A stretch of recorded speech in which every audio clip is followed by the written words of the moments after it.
manusia. Kalau kita lihat ayat yang kita baca tadi, yaitu ya ayyuhan nasut taqu rabbakum. Kenapa tidak ya ayyuhan nasut taqullah? Tapi di sini menggunakan ya ayyuhan nasu ittaqu rabbakum, yang artinya wahai semua manusia, bertakwalah kepada Rabb kamu. Tidak menggunakan takbir ittaqullah, tapi ittaqu rabbakum. Di dalam surat An-Nisa juga demikian, ya ayyuhan nasu ittaqu rabbakum. An-nasu kemudian apa? Rabbakum. Ya ayyuhan nasu budu rabbakum. Jadi kalau ya ayyuhan nasu biasanya pasangannya adalah Rabbun, bukan Allah. Kenapa Allah menggunakan takbir ya ayyuhan nasu ittaqu rabbakum? Begitu juga di dalam surat Al-Hajj, ya ayyuhan nasu taqu rabbakum inna zalzalatas saati la syai'un adzim. Kira-kira siapa yang bisa menjawab? Mungkin Pak Ratno? Tidak bisa. Mungkin Mas Didi, Pak Gun, atau Ustaz Arif, Ustaz Subri. Jadi di sini ya ayyuhan nasut taqu rabbakum, bukan ya ayyuhan nasut taqullah. Tapi kalau ya ayyuhalladzina amanu taqullaha haqqa tuqatihi, ya ayyuhalladzina amanu taqullaha wa qulu qaulan sadida. Bahwa tidak semua orang itu percaya kepada Allah.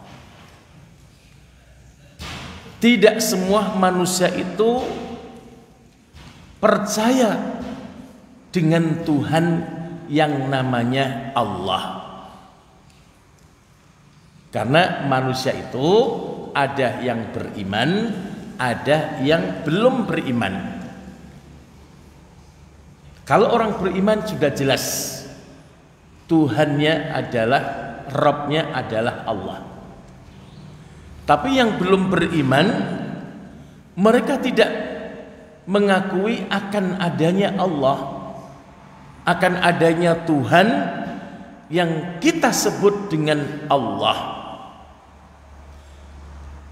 Tapi mereka yakin bahwa di dunia ini ada Rabb, ada yang mengatur, ada yang menciptakan, ada yang memberikan rizki, yang mereka sebut dengan Rabb atau dengan nama-nama yang lain. Mungkin Kristen percaya akan adanya Tuhan,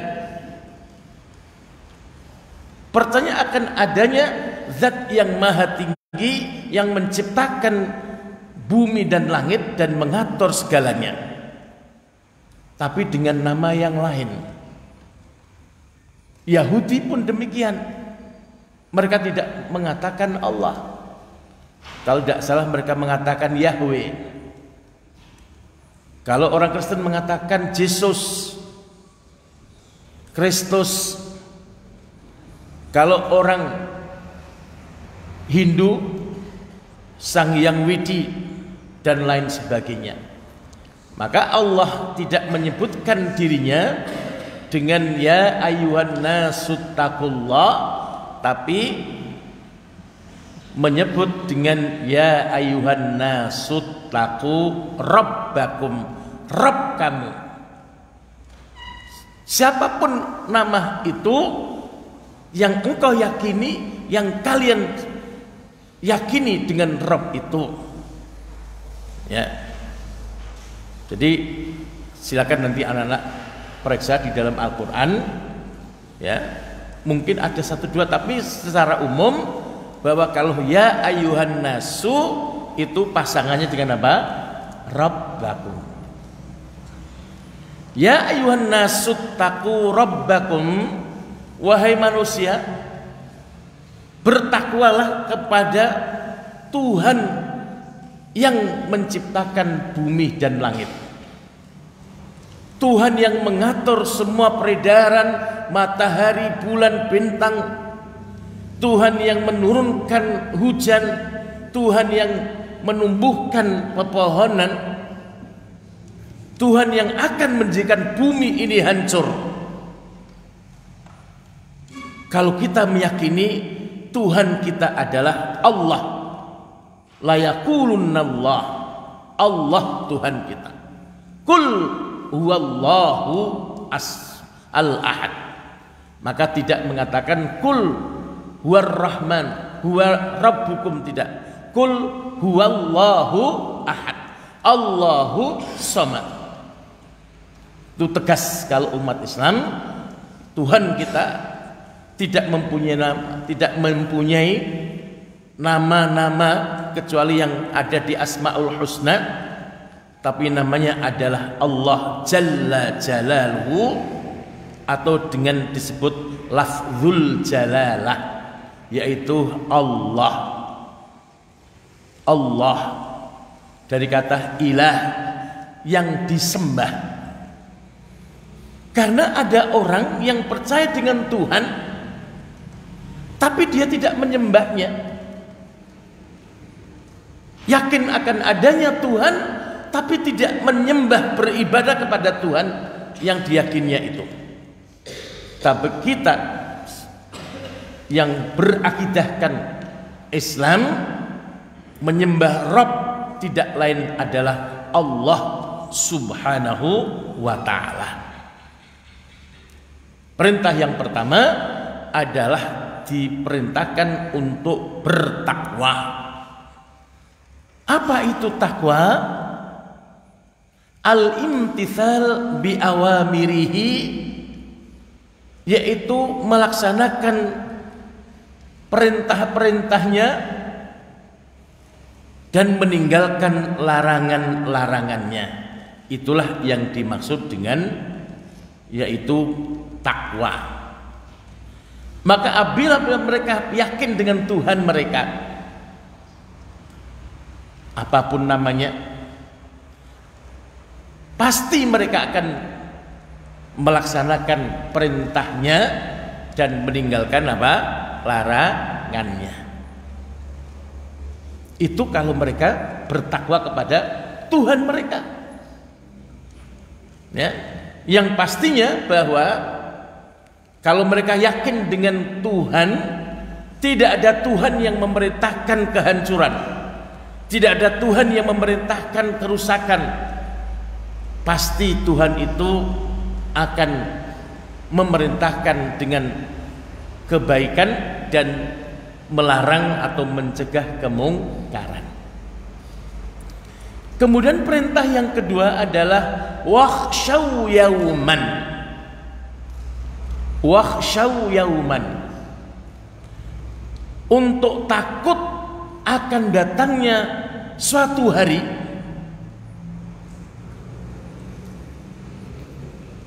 Takut akan datangnya satu hari di mana seorang ayah tidak dapat menyelamatkan anaknya, dan juga tidak ada seorang anak yang dapat menyelamatkan orang tuanya, kecuali anak yang hafal Al-Quran, dengan Qurannya dapat mensyafaati, menolong orang tuanya.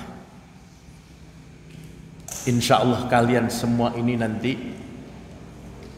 akan memberikan syafaat, memberikan pertolongan kepada kedua orang tua kalian dan kepada siapa orang yang ikut berproses di dalam tahfidzul Quran ini.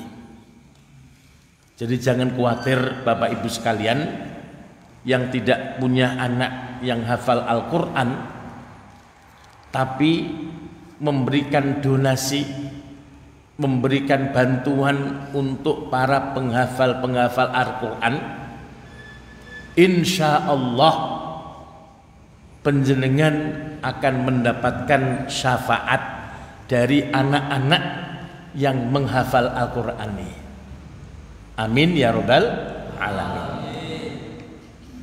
Apakah itu hanya para donasi saja? Tidak.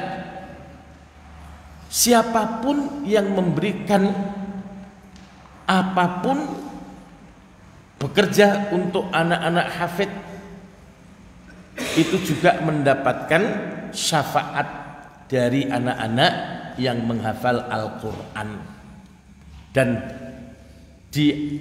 terdaftar sebagai ahlinya Allah Subhanahu wa ta'ala, terdaftar menjadi keluarganya Allah Subhanahu wa ta'ala.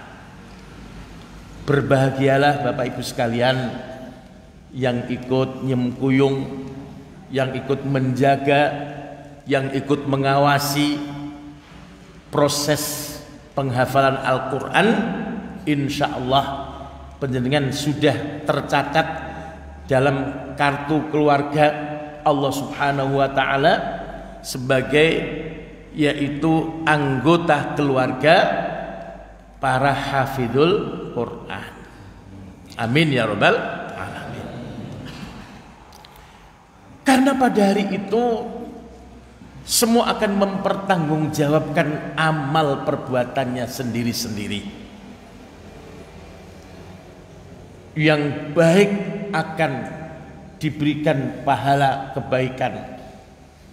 Sebaliknya yang jahat, yang korupsi, yang mencuri dan melakukan kemaksiatan-kemaksiatan, pada hari itu dia akan mendapatkan nilai negatif, nilai merah, rapotnya merah semuanya, dan harus mempertanggungjawabkannya di hadapan Allah Subhanahu wa ta'ala. Wakhsaw yauman, takutlah kepada suatu hari yang dimaksud di dalam ayat ini adalah yaumul qiyamah, hari kiamat. Inna wa'dallahi haqqun, sesungguhnya janji Allah akan datangnya hari akhir, akan datangnya hari kiamat, tidak akan diragukan dan pasti akan terjadi. Hari kiamat pasti terjadi, tidak akan tidak. Tapi kapan datangnya hanya Allah Subhanahu wa ta'ala yang mengetahuinya. Rasul sendiri pun tidak tahu kapan akan terjadi hari kiamat. Hanya Rasulullah memberikan tanda-tanda, termasuk tandanya mendekati hari kiamat ada turun Dajjal, kemudian munculnya Imam Mahdi, turunnya Nabi Isa alaihi salam yang dikabarkan, yang diyakininya beliau telah wafat. Beliau belum wafat, beliau dijaga oleh Allah dan akan turun sebelum datangnya hari kiamat dan mengatakan, saya adalah Nabi Isa yang membenarkan syariat Muhammad sallallahu alaihi wasallam. Dengan pertanda yang lain, apabila gedung-gedung sudah tinggi-tinggi, kemaksiatan merajalela, seorang anak yang sudah berani kepada ibunya, seorang anak yang memperbudak ibunya sendiri, itu akan terjadi hari kiamat. Dan pada hari itu sudah tidak berlaku syafaat, tidak berlaku jual beli, tidak berlaku sedekah, tidak berlaku zakat. Kalau sudah mendekati hari kiamat, maka di sini perbedaannya sama-sama sedekah. Kalau dia mengeluarkan sedekah itu dalam kondisi sehat, dengan kondisi yang sudah sakaratul maut, maka nilainya sudah berbeda. Ya, pada hari itu sudah tidak ada seseorang yang menolong orang lain, semua sibuk dengan amal perbuatannya masing-masing. Kullu yaumin sya'nun yughni. Pada hari itu semuanya sibuk dengan amal ibadahnya, amal perbuatannya sendiri-sendiri, maka tidak bisa memikir, bertanya anakku di mana, bapakku di mana.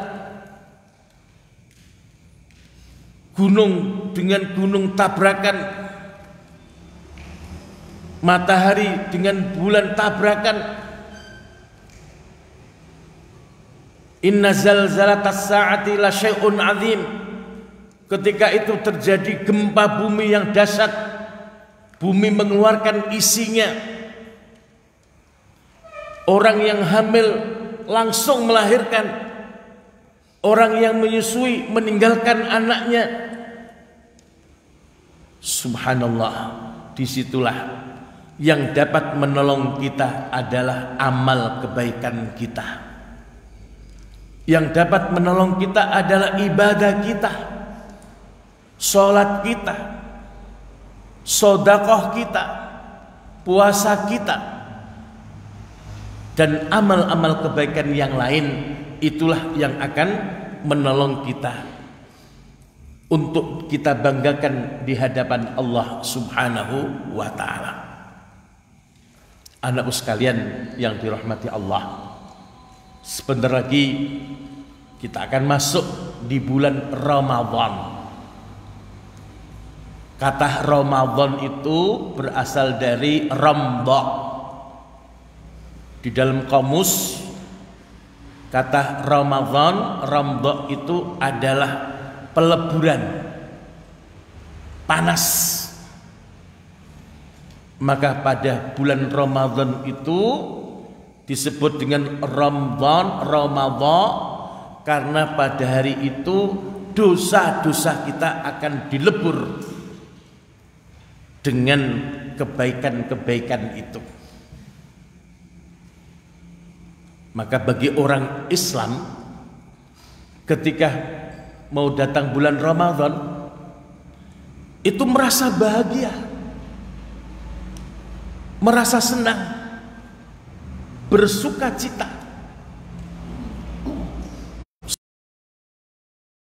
Ramadan itu di mana-mana. Karena apa? Akan menyambut tamu. Karena semua amal ibadah kita, sedekah kita, amal kebaikan kita di bulan itu akan ditingkatkan, dilipat gandakan, yaitu pahala-pahalanya. Sedangkan orang-orang munafik, jika mau datang bulan Ramadan, mereka susah, sedih, dan bertanya, bagaimana nanti kalau datang bulan Ramadan?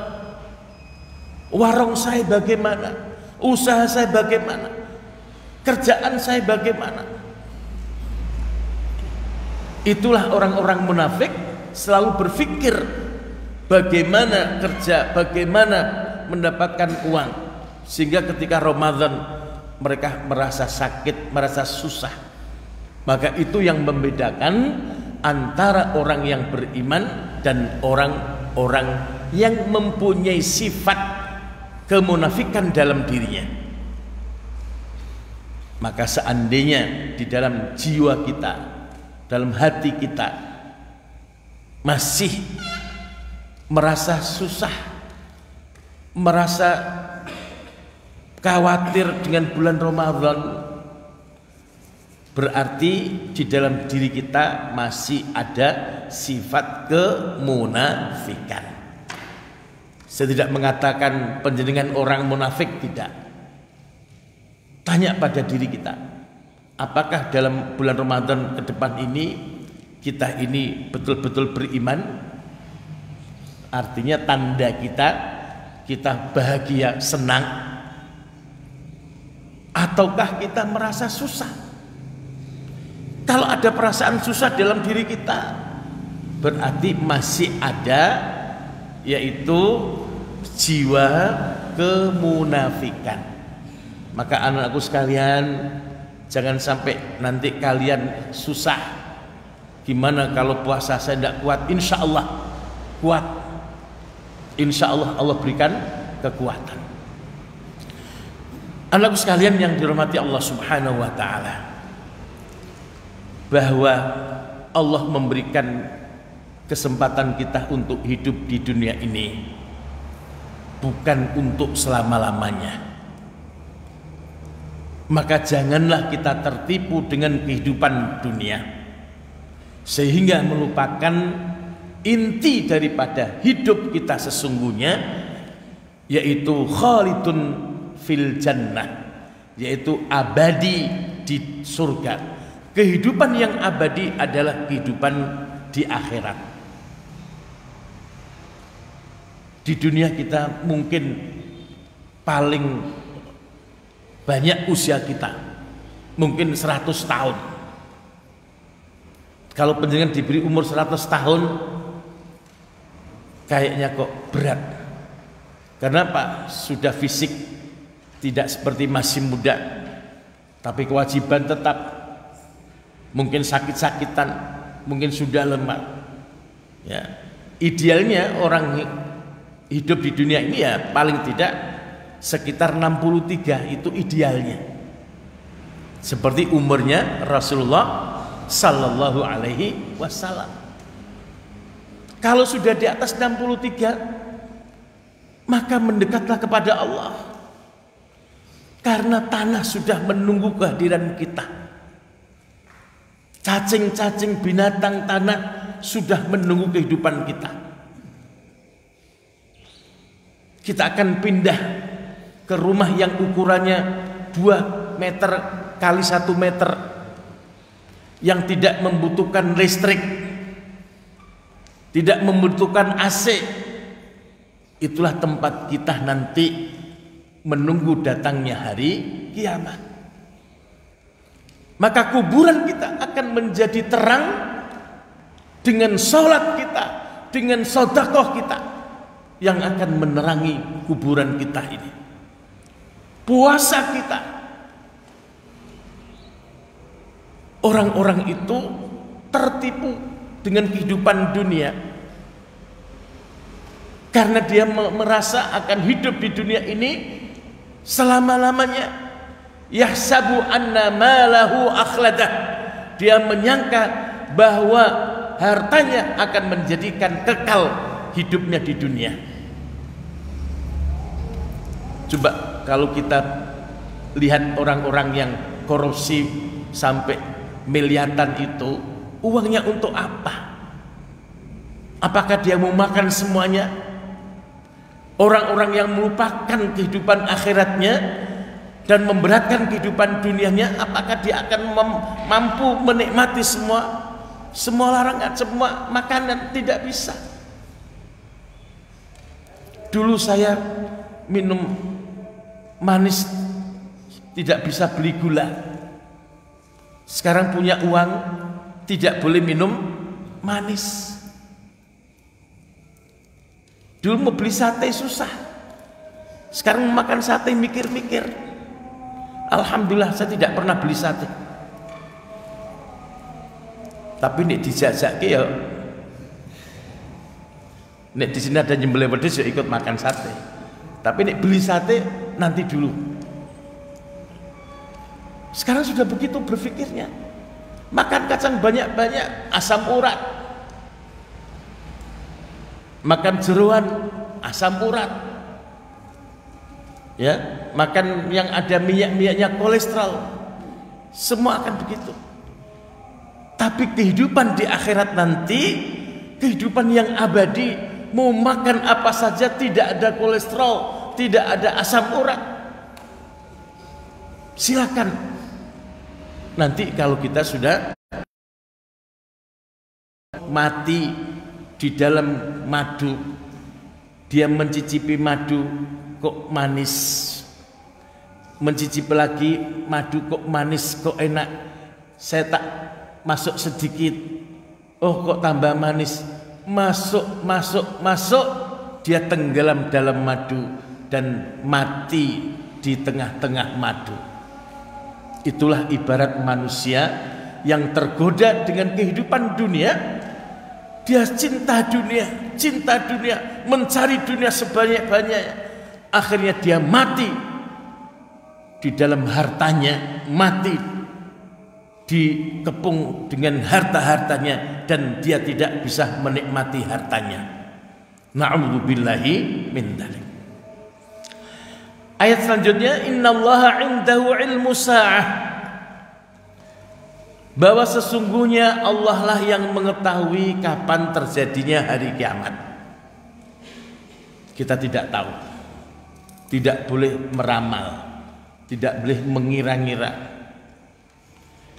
Kemudian Allah juga mengetahui kapan hujan ini diturunkan, di mana diturunkan.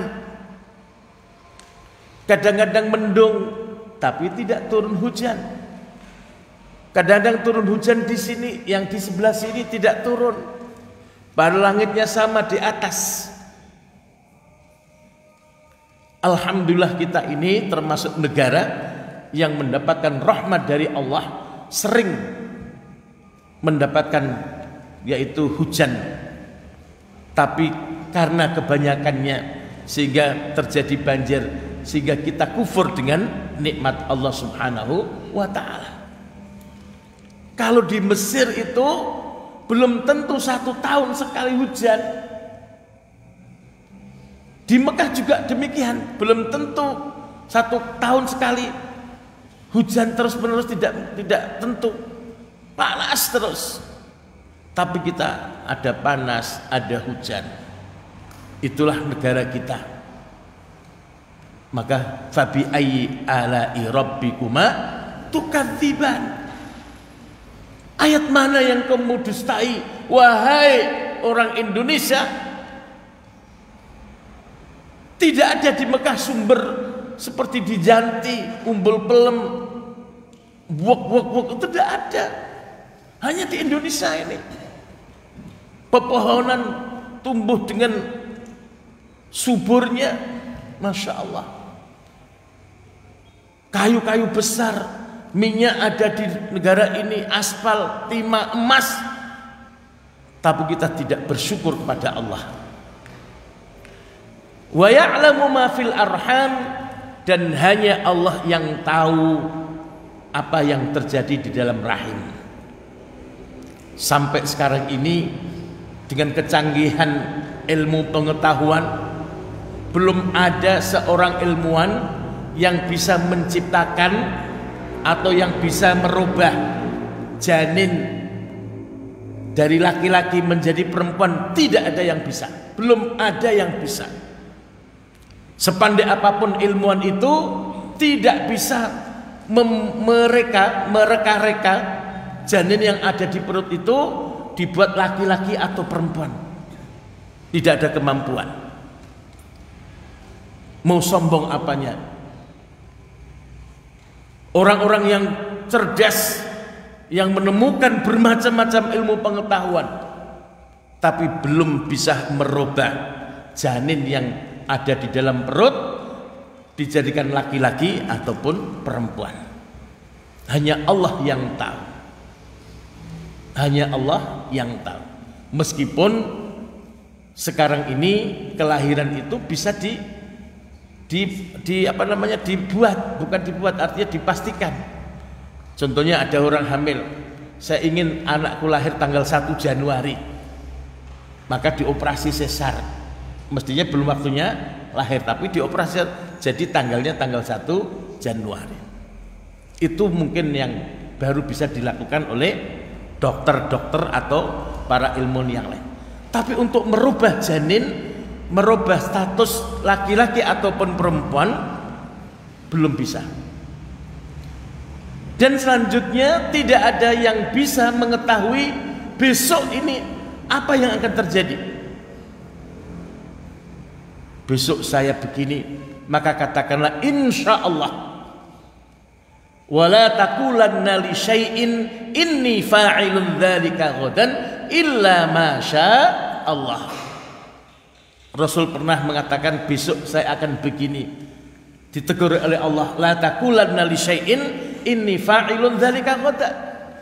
Maka setiap apa yang mau kita lakukan besok, jangan memastikan, dahului dengan insya Allah. Karena kita tidak tahu apa yang besok terjadi, kita tidak tahu. Kecuali dengan izin Allah Subhanahu wa ta'ala. Wa ma tadri nafsun bi ayyi ardhin tamut. Dan tidak bisa jadi setelah pulang dari masjid di tengah jalan meninggal. Bisa jadi ketika sujud meninggal.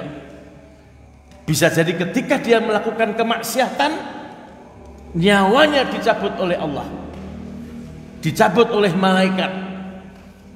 Maka berhati-hatilah, jangan sampai nyawa kita dicabut oleh malaikat ketika kita melakukan suatu kemaksiatan. Kalau itu terjadi, wassalam, neraka sudah menunggu kehadiran kita. Tapi kalau kita meninggal dalam keadaan sujud kepada Allah, dalam keadaan sholat, dalam keadaan berzikir, dalam keadaan kita berpuasa, surga telah menanti kedatangan kita.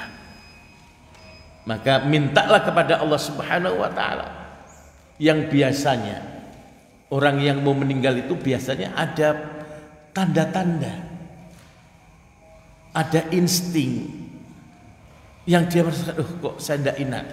Itu biasanya begitu. Tapi kadang-kadang tanda itu seperti alarm. Kalau orang itu sadar dan yang terasa dengan tanda itu, dia akan memperbaiki dirinya. Tapi kalau orang itu tidak memperhatikan tanda itu, dia tidak akan merasakan, oh besok saya akan mati, berapa hari akan mati, tidak merasakan itu. Nah, itu namanya alarm itu. Fabi ayyi ardin wa ma tadri nafsun bi ayyi ardin tamut. Tidak ada satupun yang tahu di mana dia akan meninggal. Malam ini masih sehat, malam ini masih bercanda, tiba-tiba jam 3 malam dibangunkan sudah terbujur kaku dan sudah tidak bernyawa lagi. Maka pesan-pesanlah kepada keluarga apa yang mungkin akan dipesankan supaya tidak meninggalkan permasalahan di belakang hari. Hutang piutang diselesaikan, diwasiatkan, diberitahukan, ini saya punya hutang sekian dan sekian, orang ini pinjam pada saya sekian dan sekian. Itulah perintah Allah Subhanahu wa ta'ala, yaitu berwasiat, utamanya berwasiat dalam masalah hutang piutang, berwasiat untuk kebaikan-kebaikan, sehingga ketika kita menghadap Allah Subhanahu wa ta'ala, kita tidak meninggalkan lagi masalah-masalah di dunia. Sudah meninggal belum tentu masuk surga, tapi masalah-masalahnya di dunia masih berlanjut. Ini menjadikan amal su' kita, menjadikan jariyatus su' bagi kita. Na'udzubillahi min dzalik. Orangnya sudah tidak ada, tapi digunjing, diomongkan, dirasani orang, sehingga meninggalkan jariah su' tadi itu. Maka selesaikan hidup kita ini sehingga kita meninggal, yang tersisa adalah kebaikan-kebaikan yang dirasakan oleh orang-orang setelah kita. Itu yang paling baik. Mendirikan masjid, mendirikan pondok pesantren yang kemudian jariah itu akan mengalir terus menjadi pahala kita sampai nanti di hari kiamat kita terkirim oleh pahala itu. Pahala terus mengalir pada kita semuanya. Bukan dosa yang mengalir pada kita, tapi pahala-pahala yang mengalir pada kita. Di antara yang pahala yang tidak akan terputus dan selalu mengalir pada kita adalah yaitu sedekah jariyah. Ilmun yuntafa'u bihi, ilmu yang bermanfaat. Mengajar seseorang, orang itu mengajar orang lain, mengajar orang, pahalanya terus mengalir. Dan yang terakhir, waladun sholihun yad'u lahu, anak yang soleh yang akan mendoakan orang tuanya. Bagaimana menjadikan anak soleh? Bukan instan, bukan asal jadi, bukan simsalabim jadi anak soleh, tapi disekolahkan, dipondokkan, diajarkan agama, diajarkan mendoakan orang tua.